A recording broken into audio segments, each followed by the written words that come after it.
আগামীকালের দৈনিক রাশিফল নিয়ে বিস্তারিত আলোচনা করব 12টি রাশির ভালো এবং মন্দ নিয়ে। আগামীকাল 5 মার্চ বৃহস্পতিবার, দ্বিতীয়া তিথি, উত্তর ফাল্গুনী নক্ষত্র, শূল যোগ ও জন্মরাশি কন্যা। এবার 12টি রাশিকে নিয়ে বিস্তারিত আলোচনা করব। কোন কোন দিক থেকে ভালো, কোন কোন দিক থেকে খারাপ, সবটাই বোঝানোর চেষ্টা করব। অর্থাৎ এই দৈনিক রাশিফল থেকে আপনাদের অ্যালার্ট করার চেষ্টা করা হয়। এই আলোচনা সম্পূর্ণ যদি আপনি শুনতে পারেন, ভালোভাবে আপনার সাথে মিলিয়ে নিতে পারেন, তাহলে আমার আলোচনাগুলো আপনি কিন্তু অবশ্যই শুনে আপনার সাথে মিলিয়ে নিতে পারবেন।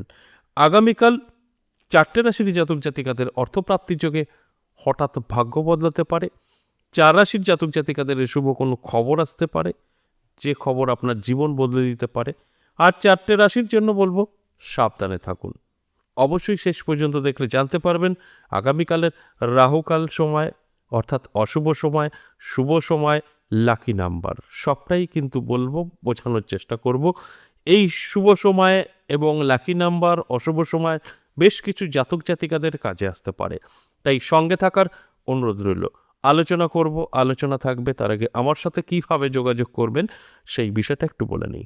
নমস্কার, জয় মা কামাখ্যা, জয় মা তারা। যারা ভীষণভাবে বিপদে আছেন, কি করবেন বুঝে উঠতে পারছেন না, নানা জায়গায় গিয়ে ঠকেছেন, আমি বলবো একবার হলেও আমার সাথে সাক্ষাৎ করতে পারেন। আপনাদের প্রশ্ন আর একটা তা আছে যে আপনাকে কোথায় পাবো। দেখুন, প্রথমেই আমি বলি আমার কোনো চেম্বার নেই। দুটো জায়গায় আমি বসি, সেটা আমার নিজের মন্দির এবং তারাপীঠ। 21 তারিখ থাকছি আমি, মার্চ মাসের 21 তারিখ তারাপীঠ থাকছি। এই মুহূর্তে আমাদের সারা বাংলা লালন মেলার সঙ্গে যুক্ত, যে কারণে আমি চেম্বার করতে পারিনি। আমাদের যে 10 মহাবিদ্যা কালীবাড়ি প্রত্যেক সপ্তাহে সোম মঙ্গল বুধ বসা হয়, সেই জায়গা এই মুহূর্তে বন্ধ আছে। 10 তারিখের পর আবার সব স্বাভাবিক হবে। আমাকে পাবেন প্রত্যেক সপ্তাহে আমার নিজের মন্দির, যেটা বীরনগর নদিয়া, সেখানে প্রত্যেক সপ্তাহে সোমবার, মঙ্গলবার, বুধবার। তবে 10 তারিখের পর থেকে আবার স্বাভাবিক হবে। এই মুহূর্তে ভীষণভাবে ব্যস্ত আছি লালন মেলা নিয়ে, সারা বাংলা লালন মেলা, সেখানে আমি বিশেষভাবে জড়িত, যে কারণে সব চেম্বারই এখন বন্ধ, অর্থাৎ তারাপীঠ এর মধ্যে নেই। আমার নিজের যে মন্দির সোম মঙ্গল বুধ, সেটাও বন্ধ। 10 তারিখের পর আবার প্রত্যেক সপ্তাহে যেরকম সোম মঙ্গল বুধ থাকে, এটা নদিয়া তারাপীঠ, ইংরেজি মাসে শুরু এবং শেষ। তারাপীঠ বুকিং করার জন্য দেখবেন তারাপীঠ বলে একটি নাম্বার দেওয়া আছে, ফোন নাম্বার, তারাপীঠ বুকিং, সেই নাম্বারটায় কল করে আপনি নামটা লিখিয়ে দেবেন। আর আমাদের এখানে আসতে হলে 62 একটি নাম্বার আছে, সেখানে ফোন করে আপনার নামটা লিখে দেবেন। এবং আসতে যদি কোনো রকম আপনার সমস্যা হয়, ওই ফোনে ফোন করবেন, আপনাকে সম্পূর্ণ গাইড করে নেবে।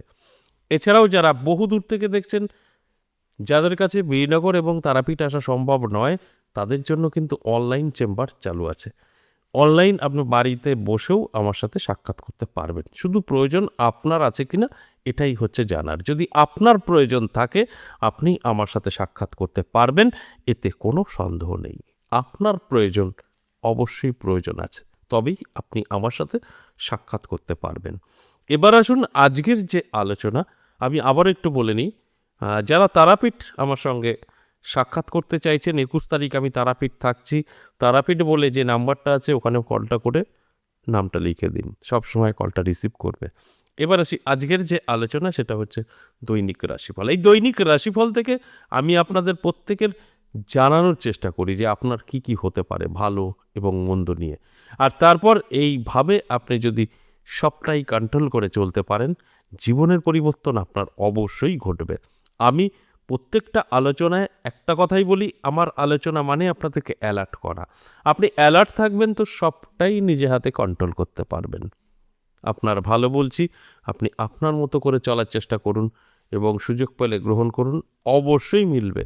আর যদি আপনার খারাপ বলছি, আপনি আপনার আগামীকাল খারাপ কিছু আছে, আপনি জেনে নিলেন, নিজে সতর্ক থাকুন এবং নিজেকে গুটিয়ে রাখুন, দেখবেন কিছুই ঘটবে না।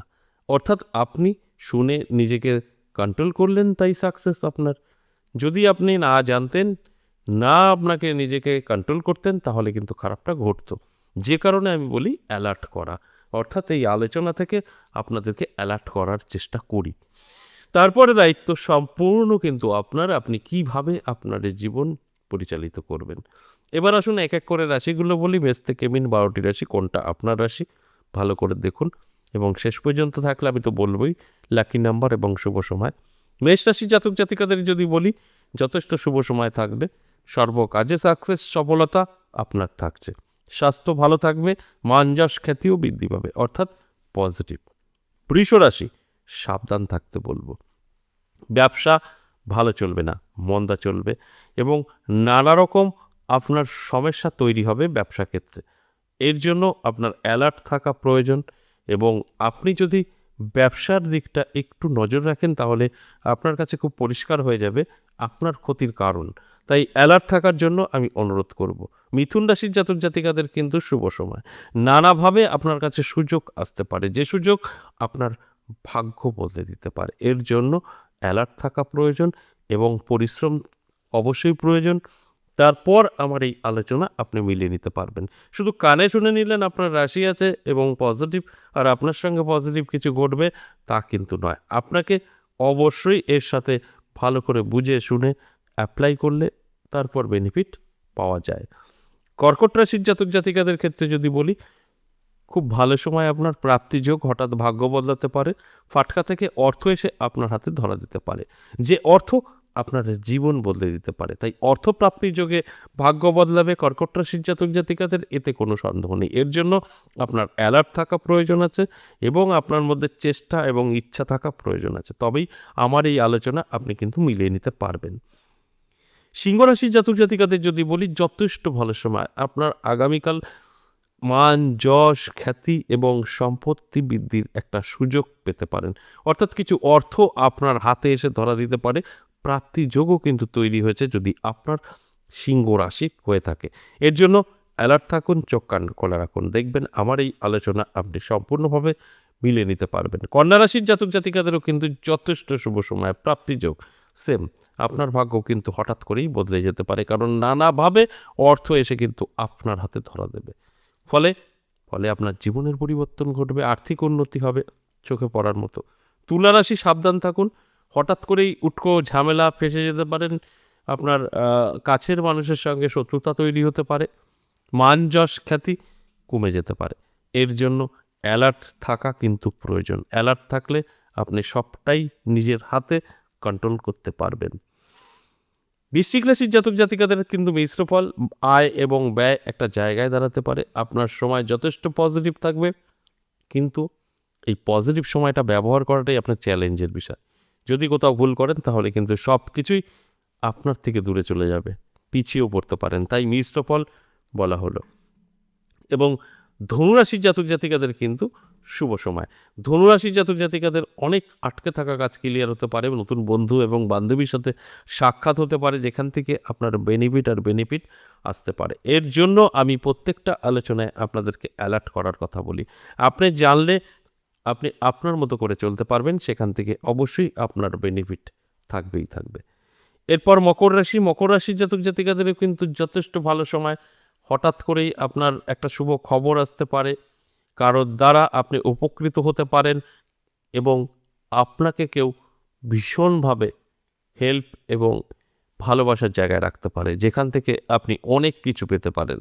মান যশ খ্যাতি এগুলোও কিন্তু বৃদ্ধি পাবে যদি আপনার মকর রাশি হয়ে থাকে। কুম্ভ রাশির ক্ষেত্রে বলবো শুভ, অর্থ প্রাপ্তির যোগে নাম বেরিয়েছে, হঠাৎ ভাগ্য বদলাতে পারে, সেটা ফাটকা থেকেও হতে পারে, তবে স্বাস্থ্য কিন্তু আপনাকে কিছু সময় নষ্ট, অর্থ নষ্ট করাতে পারে। শরীরের যত্ন নিন, রিচ খাবার থেকে দূরে থাকুন, আপনি অনেকটাই ভালো থাকবেন। সর্বশেষ মীন রাশি, মীন রাশি জাতক জাতিকাদের কিন্তু হিসাব করে চলতে হবে। আপনার জন্য সময়টা ভালো নয়, হঠাৎ করেই ক্ষতির সম্মুখীন আপনি হতে পারেন, ছোটোখাটো চোট লাগা, আঘাত লাগা এরকম কিছু ঘটতে পারে, তাই অ্যালার্ট করাটাই হচ্ছে আমার কাজ। এই যে মেষ থেকে মিন 12টি রাশিকে নিয়ে আলোচনা করলাম, সম্পূর্ণ অ্যাভারেজ এবং সর্বজনীন। এবার আসি রাহুকাল, অর্থাৎ অশুভ সময়। আগামীকাল দুপুর 1:17 থেকে দুপুর 2:45 সময়টা রাহুকাল। এই রাহুকাল সময় অবশ্যই কোনো শুভ কাজ করা যাবে না, এছাড়া সারাটা দিন শুভ। এবার আসি লাকি নাম্বার। এই লাকি নাম্বার অবশ্যই বেশ কিছু জাতক জাতিকাদের কাজে আসবে, আর এটা প্রত্যেকটা রাশির জন্যই প্রযোজ্য। 7953 এই নাম্বারটা আগামীকালের জন্য শুভ। আজ এ পর্যন্তই, আবার আসবো নেক্সট ভিডিও নিয়ে। ততক্ষণ ভালো থাকুন।